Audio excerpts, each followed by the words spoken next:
Assalamualaikum warahmatullahi wabarakatuh. Alhamdulillahirrabbilalamin. Wassalatu wassalamu ala ashrafil anbiya'i wal mursalin Sayyidina Maulana Muhammadin wa alihi washabihi ajma'in. Nama saya Suci Rahmadini dari kelas 3D Akuntansi Syariah. Di video saya kali ini saya akan membahas tentang ringkasan materi loyalitas pelanggan. Istilah loyalitas pelanggan sebetulnya berasal dari loyalitas merek yang mencerminkan loyalitas pelanggan pada merek tertentu. Loyalitas pelanggan sangat penting untuk dikenali pemasar dalam rangka menentukan strategi yang diperlukan untuk meraih, memperluas, dan mempertahankan pasar. Menurut Shedd dan Mittal dalam Ciptono, loyalitas pelanggan adalah komitmen pelanggan terhadap suatu merek, toko, atau pemasok berdasarkan sikap yang sangat positif dan tercermin dalam pembelian ulang yang konsisten. Menurut Olson dalam Musanto 2004, loyalitas pelanggan merupakan dorongan perilaku untuk melakukan pembelian secara berulang-ulang dan untuk membangun kesetiaan pelanggan terhadap suatu produk atau jasa yang dihasilkan oleh badan usaha tersebut membutuhkan waktu yang lama melalui suatu proses pembelian yang berulang-ulang tersebut. Sementara itu, loyalitas pelanggan dalam konteks pemasaran jasa didefinisikan oleh Bendapudi dan Berry tahun 1997 sebagai respon yang terkait erat dengan ikrar atau janji untuk memegang teguh komitmen yang mendasari komunitas relasi dan biasanya tercermin dalam pembelian berkelanjutan dari penyedia jasa yang sama atas dasar dedikasi maupun kendala pragmatis. Pelanggan yang loyal umumnya akan melanjutkan pembelian merek tersebut walaupun dihadapkan pada banyak alternatif merek produk pesaing yang menawarkan karakteristik jasa yang lebih unggul dipandang dari berbagai sudut atributnya. Bila banyak pelanggan dari suatu merek masuk dalam kategori ini, berarti merek tersebut memiliki brand equity yang kuat. Ada 3 model loyalitas pelanggan. Model yang pertama, sikap dan keyakinan positif terhadap merek dan pengaruh orang lain, keanggotaan komunitas, dan identitas yang signifikan. Model yang kedua, habitual referral behavior dan pengalaman menemukan dan komitmen lemah terhadap merek. Model yang ketiga, situasi pembelian, situasi pemakaian dan pencarian variabel dan kondisi dan karakteristik individu. Hubungan antara sikap dan perilaku dimoderasi oleh variabel-variabel kontingensi seperti kondisi individu saat ini, karakteristik individu atau situasi pembelian yang dihadapi konsumen. Dengan demikian, sikap positif terhadap sebuah merek mungkin hanya memberikan prediksi yang lemah mengenai apakah merek tersebut.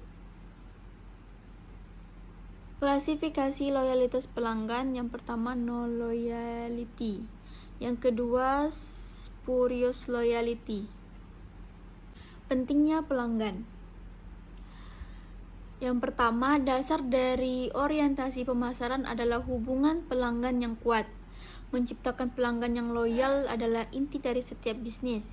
Pemasar yang berhasil adalah pemasar yang secara total memuaskan pelanggan dengan cara yang menguntungkan. Suatu bisnis disebut sukses jika berhasil mendapatkan, mempertahankan, dan menumbuhkan pelanggan. Nilai persepsi pelanggan, yaitu selisih antara penilaian pelanggan prospektif atau semua manfaat dan biaya dari suatu penawaran terhadap alternatifnya. Terdiri dari total manfaat pelanggan, yaitu nilai moneter, kumpulan manfaat ekonomi, fungsional, dan psikologis yang diharapkan pelanggan dari suatu penawaran. Yang kedua, total biaya pelanggan, yaitu kumpulan biaya persepsi yaitu yang diharapkan pelanggan untuk dikeluarkan dalam mengevaluasi, mendapatkan, menggunakan, dan menyingkirkan suatu penawaran pasar. Menghantarkan nilai pelanggan. Loyalitas, yaitu komitmen yang dipegang secara mendalam untuk membeli atau mendukung kembali produk atau jasa yang disukai di masa depan meski pengaruh situasi dan usaha pemasaran berpotensi menyebabkan pelanggan beralih. Proposisi nilai, kelompok manfaat yang dijanjikan untuk dihantarkan. Sistem penghantaran nilai yaitu meliputi semua pengalaman yang akan dialami pelanggan dalam proses memperoleh dan menggunakan penawaran. Mengamati kepuasan. Salah satu kunci mempertahankan pelanggan adalah kepuasan pelanggan. Teknik pengukuran yang bisa digunakan untuk mengukur kepuasan pelanggan: yang pertama, survei berkala; yang kedua, tingkat kehilangan pelanggan; yang ketiga, mengukur pembelanja misterius; lalu pengaruh kepuasan pelanggan dan keluhan pelanggan.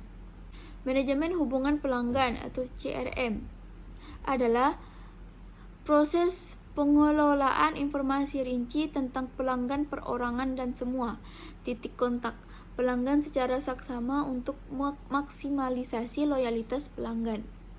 Titik kontak pelanggan adalah semua kejadian di mana pelanggan menghadapi merek dan produk, dari pengalaman aktual ke komunikasi pribadi atau massal, hingga observasi yang biasa.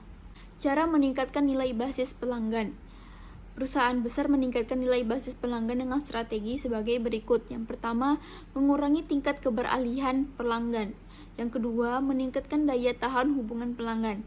Yang ketiga, meningkatkan potensi pertumbuhan melalui share of wallet, pangsa dompet; cross-selling, penjualan strong; upselling, penjualan ke atas. Yang keempat, membuat pelanggan berlaba rendah, menguntungkan atau menghilangkan mereka. Yang kelima, memfokuskan usaha yang tidak seimbang untuk pelanggan bernilai tinggi. Adapun cara perusahaan untuk membangun loyalitas.